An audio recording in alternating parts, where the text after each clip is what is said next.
you were here last week, we spent a little time going through the history of the iPhone. And you know this, but cell phones are not a new thing. Here's a fun dinner conversation starter. Ask the adults in your life, like your grandparents or step-parents, or maybe an aunt or uncle, about the first phone that they had or what was normal for them when they were growing up. The average person spends 4 hours and 10 minutes on their phone every day, and over 5.2 billion people use a phone worldwide. 72% of teenagers scroll first thing in the morning. I am part of that percentage. The first mobile phone came out in 1983 and was known as the Brick.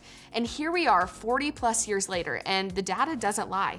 People are still obsessed with their phones. So, what's so special about a cell phone? It's not necessarily the phone itself. I mean, how often do you actually use your phone to make a phone call compared to everything else we use our phones for? Let's talk about the camera. Or what about the App Store? Our phone is literally a little computer that we hold in our pockets and fit into our hands. We wear out the web browser. It gives us instant access to information wherever we are. Fact check, here we come. And maps. What would we do without GPS in our lives? So, while phones have been around for years, it's really the features of the smartphone that make it valuable to us. Phones have changed our world for the better, right? I mean, there are so many positive impacts of smartphones today. But if we're being honest here, there are also some not great things too.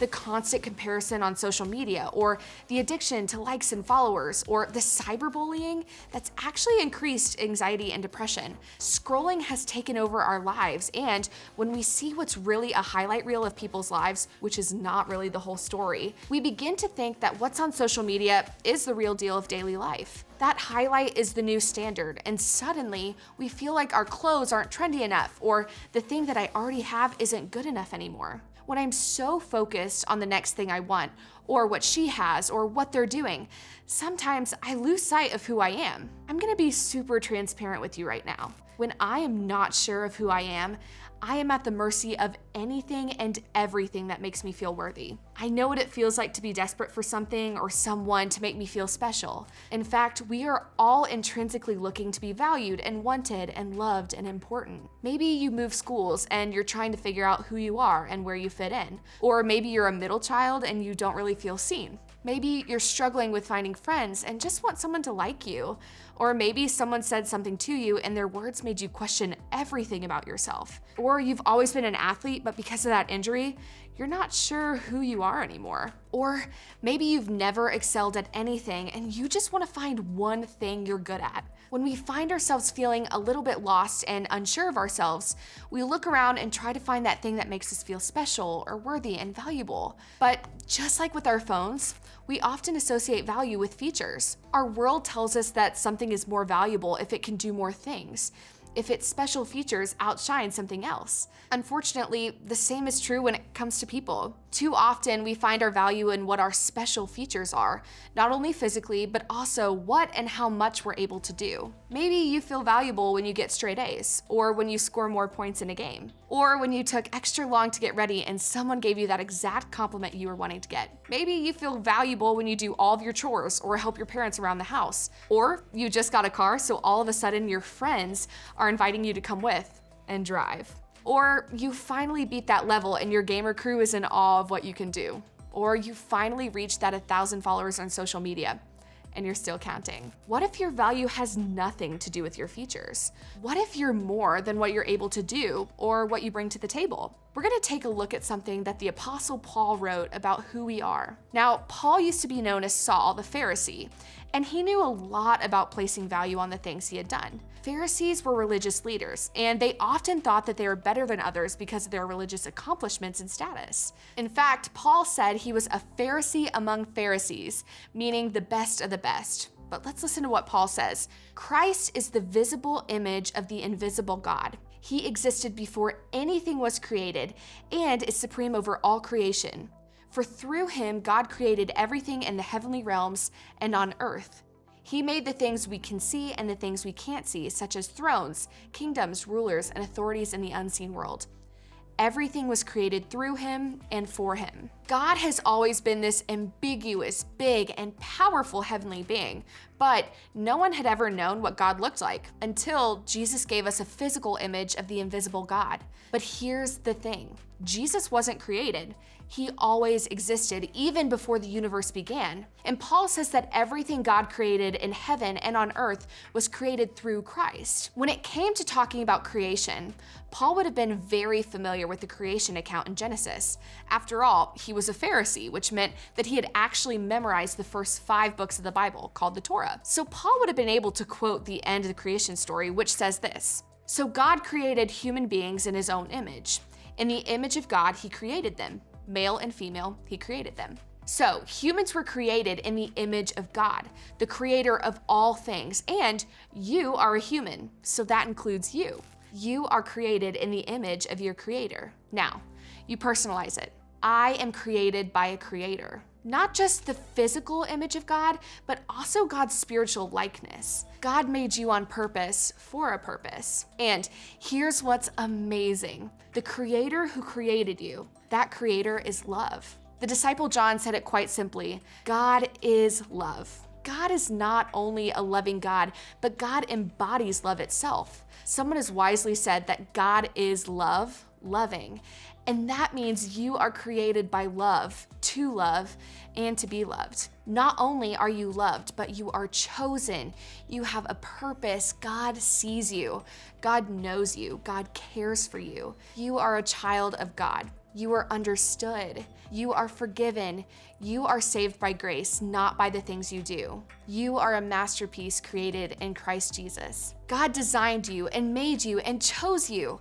You are God's masterpiece, and contrary to what the world tells you, your value is about whose you are, not solely in what you do. We live in a world that is non-stop, where busyness equals importance, and people are introduced with the question, so what do you do? We have to fight to change our perspective and understanding of value, because the world has told us for years that what we do makes us who we are. Have you ever heard the phrase, "We are human beings, not human doings"? It reminds us that we were not created to do, but to be in God's love and to be who God created us to be. And what we do is important, and part of being made in the image of God is working, but who we are and whose we are is more important than solely what we do. This is easier said than done, and I know it firsthand. I was in my first year of working, and out of nowhere, a giant project landed on my shoulders, and I had no idea how I was gonna accomplish it. I was still fresh out of school and in my early career, so I really wanted this to be an opportunity where I was able to show my coworkers what I could accomplish. I worked for hours on end for a few months to try and make something that felt impossible feel like it was perfect, and it wasn't. I was hoping that all of my hard work would make my coworkers value my creativity in a way that probably wouldn't have shined much without the opportunity to pull this off. But after spending months and months with literally hundreds of hours of writing and organizing and heavy lifting, literally, the day arrived to show the work I had put into this project. And within seconds, I mean literal seconds, the things that took me forever to do were unraveled, and it was immediately out of my control. On one hand, I was really glad that the team I was leading could create something so beautiful from the things I had prepared. But on the other hand, I realized that even though I spent so much time trying to make something perfect, nothing really changed about the way my team and coworkers valued me. The reason wasn't because I didn't do a good job prepping the project, but it was really because they didn't value me for what I could do, they valued me for who I am. It's not easy to shift our identity source from doing to being. In fact, I feel like we're all trying to unlearn years of believing that what we are valued for is what we do, but it won't change overnight. So where do we start? Ask yourself this: what happens if I find value solely in what I do? If doing is what makes me valuable, what happens when I'm not doing that thing? Is it possible for me to find my worth in something that lasts forever as opposed to something that ends? Even the greatest professional athletes retire at some point. There has to be a basis of worth that goes beyond sports. Imagine how much better it would feel to have your worth resting firmly on a stronger foundation. Let's say that this box is what I do. It's important stuff, and it's things that I really enjoy, like getting good grades and sports, band, theater, college applications. I mean, it's all in this box. This stuff is good, and part of worshiping God is doing this stuff to the best of our ability. Listen, God knows how many hairs are on your head. God knows when a bird falls out of a tree. You don't have to wonder if God cares about everything you're involved in. All those areas of life where you want to do well, God cares about them more than you could ever imagine. God isn't telling you to sit back idly and quit caring about your grades or the instrument you play, but it's not designed to hold up our worth and value. I want you to stand on something stronger and more stable. God cares about what's in this box, but God is more concerned with you knowing who you are. God created you, and you are so important to God. If you knew that your worth didn't change, how much more peace and joy would you have? There's no downside to seeing your value through God's eyes. Get your worth from your Creator. Quit basing it on your performance. You will really love and enjoy your life more. Where do you see God's identity in the people around you? Identify where you see God's identity in someone else. Take a look around you or think of a good friend. If we are created in the image of God, then God is reflected in each person. So, where do you see God in your friend? Or how does the person next to you reflect God? Where do you see God's identity in yourself? Now it's your turn. And sometimes this can be 10 times harder than seeing God in someone else. Where do you see God's image in yourself? Are you kind and compassionate? Are you a leader? Are you filled with joy and bring others joy? Do you bring peace to situations? Fill in the blank and say this to yourself. I am created by the Creator, and I am blank like God is. Sometimes it's hard to identify or acknowledge God's image in yourself, but that's part of why God designed us for community. We need one another. We need to tell each other how we see God in one another. We need to remind others and be reminded that whose we are is more important than what we do. And when we stumble and fall into the trap of believing that what we do gives us value, we need to lean on each other as we relearn and redefine ourselves by God's standards instead of the world's. So, when you head to your group, think about this question.